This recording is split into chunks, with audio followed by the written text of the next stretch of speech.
na nianze na afisi ya Waziri Mkuu TAMISEMI. Waziri uko hapa, kutenga na kuendeleza maeneo walioyaomba hawa nchi nzima. Kwa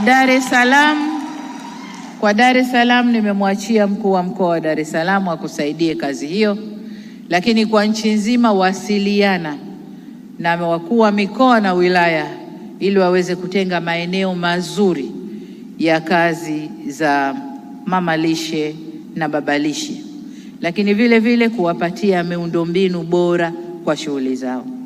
Kwenye hili la miundombinu bora ni kazi yetu wote kwa ujumla, kutafuta wawekezaji ambao watakuja na teknolojia itakayowafanya mfanye kazi zenu kwa vizuri zaidi.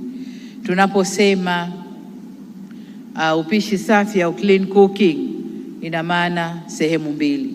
Tunaanza na upande wa nishati ambao tumefanya vizuri sana, na leo pale nje nimekabidhi mitungi ya gesi ili mama lishe na baba lishe muendelee kupika kwa kutumia gesi, na niliona vyakula vinavyopikwa pale kwa gesi.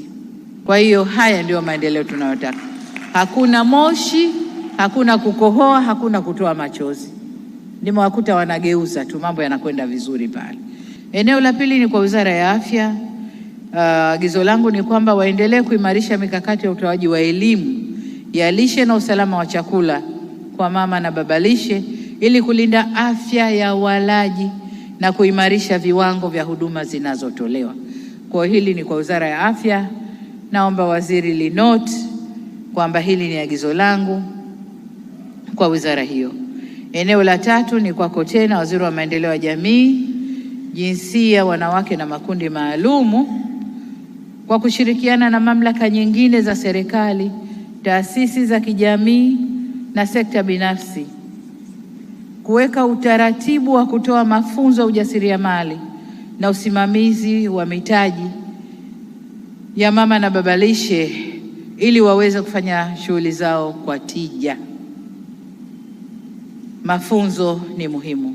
Wengine hapa ukifanya kazi vizuri, chakula kimekwenda, umepata mtaji mzuri, umepata faida nzuri, badala ya kwenda kufanya lamana na kuongeza biashara yako, tayari unaenda kwenye vikundi vya kutunzana huko.